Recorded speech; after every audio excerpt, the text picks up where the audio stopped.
आप देख रहे हैं आहट एक अनहोनी की कश्यप के साथ। आज की कहानी में आगे बढ़ने से पहले अगर आपने मेरी चैनल को अभी तक सब्सक्राइब नहीं किया है तो अब कर लें, साथ में बेल आइकन को भी ज़रूर दबाएं और आपके पास भी ऐसी कोई कहानी है तो मेरे साथ ज़रूर शेयर करें मेरे ईमेल पे जो डिस्क्रिप्शन बॉक्स में दिया है। आज की हमारी कहानी के लेखक हैं माधव जी। तो आइए बढ़ते हैं हमारी कहानी की ओर। बात करीबन 20 साल पहले की है। मैं मेरे कुछ फ्रेंड्स के साथ ऊटी गया हुआ था। हमारी होटल काफ़ी पुरानी लगती थी बाहर से, लेकिन अंदर से ठीक ठाक थी। कमरे भी काफ़ी अच्छे थे और कंफर्टेबल भी। हम लोग एक हफ्ता रुकने वाले थे उसी होटल में। हम लोगों ने 3 कमरे लिए थे और हमारा रूम चौथी मंजिल पर था। कमरे से बाहर निकलते ही कॉरिडोर था जहां से नीचे का रिसेप्शन एरिया दिखाई देता था और कांच की रेलिंग बनाई गई थी। 2 दिन तो काफ़ी अच्छे से बीते हमारे, घूमते फिरते और काफ़ी देर रात तक हम लोग बातें करते फिर सो जाते। एक दिन अचानक से किसी के चिल्लाने की आवाज़ से मेरी नींद खुल गई और मैं झटके में उठकर बाहर कॉरिडोर पर आया। तब मैंने देखा एक लड़की नीचे गिरी हुई थी और उसके पास दूध और दूसरा नाश्ते का सामान था। ऐसा लग रहा था जैसे वो कुछ लेने जा रही होगी और गिर गई होगी। उसके अगल बगल धीरे धीरे भीड़ बढ़ने लगी थी और कुछ लोग उसे उठाने की कोशिश कर रहे थे। तभी वहां मैंने देखा कि मेरे फ्रेंड्स भी नीचे ही थे और उनके हाथ में भी नाश्ता था। तो मुझे पता चला कि मेरे फ्रेंड्स भी मेरे बगैर ही ब्रेकफास्ट के लिए जल्दी नीचे चले गए हैं। मैं जल्दी से कमरे में गया, फ्रेश होके मैं भी ब्रेकफास्ट करने के लिए सीढ़ियों से नीचे जाने लगा। चौथी मंजिल से तीसरी और दूसरी मंजिल उतरने पर भी मुझे कोई दिख नहीं रहा था। मैं फिर से नीचे जाने लगा, लेकिन जब मैं नीचे उतर गया तब होटल की लॉबी तो आई नहीं, बल्कि सामने एक लाल रंग का दरवाजा दिखा।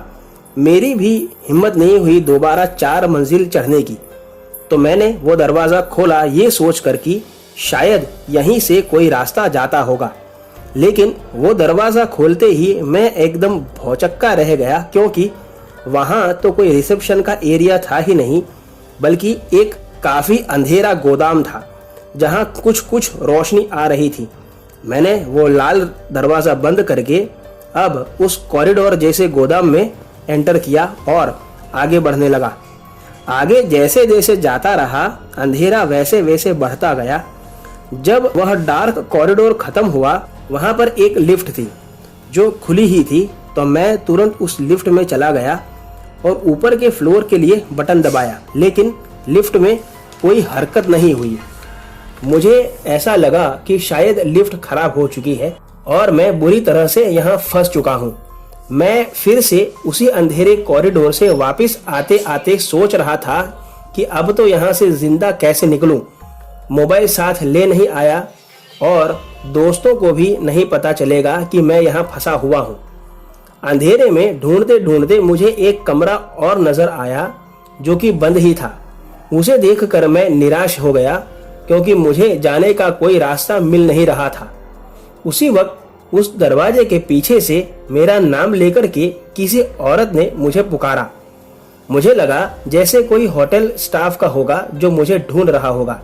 मैंने 2-3 बार आवाज लगाई, लेकिन कोई जवाब न आने पर मैंने दरवाजा भी खटखटाया, लेकिन फिर भी कोई रिस्पॉन्स नहीं आ रहा था। मैं निराश होकर जाने लगा। तभी वो दरवाजा जोर से आवाज करता हुआ खुला और दरवाजे के पीछे मैंने जो देखा मेरी तो सांसें ही अटक गई। एक सफेद लिबास में भयानक मौत के रूप में एक आत्मा जो मेरे तरफ दौड़कर आ रही थी हंसते हुए। मैं वहां से चिल्लाते हुए भागा और अंधेरे में ही एक दरवाजे से जा टकराया। मैं इतनी जोर से उस दरवाजे से टकराया कि वो दरवाजा खुल गया और वहीं मुझे एक सिक्योरिटी वाला भी मिल गया जो होटल स्टाफ का ही था। उसने तुरंत वो दरवाजा बंद किया और मुझसे पूछा कि मैं वहां पहुंचा कैसे। मैंने उसे सारी बात बताई। तब वो मुझे लेके ऊपर होटल में आया और किसी तरह से मेरी जान बच गई। आज भी सोचकर डर लगता है कि अगर उस रात दरवाजा नहीं खुला होता तो मेरे साथ क्या हुआ होता। तो दोस्तों, आज की कहानी में बस इतना ही। अगर आपको कहानी पसंद आई हो तो वीडियो को लाइक और चैनल को सब्सक्राइब करना ना भूलें। तो मिलते हैं अगली कहानी में, तब तक stay home, stay safe. Thank you.